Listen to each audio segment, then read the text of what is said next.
वज़ीर आज़म शहबाज शरीफ की वजारत फूड के वजीर होते हुए गंदम की दरामद का इंकशाफ हुआ है। मार्च में गंदम की दरामद के वक्त वज़ीर आज़म वजारत फूड के इंचार्ज खुद थे।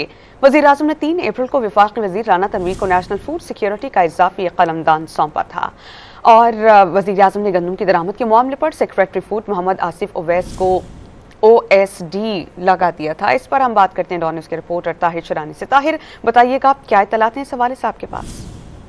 देखें, मौजूदा हुकूमत में गंदम की दरामद जारी रखी गई और इस हवाले से वज़ीर आज़म की जानिब से सेक्रेटरी फूड के खिलाफ कार्रवाई की गई और उनको OSD कर दिया गया था।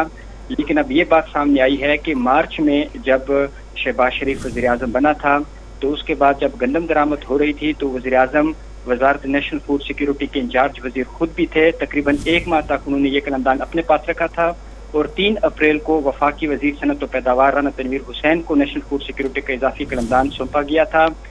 मौजूदा हुकूमत के पहले माह 6,91,136 मेट्रिक टन गंदम दरामद की गई और वज़ीर आज़म की जानिब से मौजूदा दौर में गंदम की दरामद का नोटिस लिया गया और सेक्रेटरी काबीना डिवीजन की सरबराही में 4 रुकनी कमेटी भी तहकीकात कर रही है।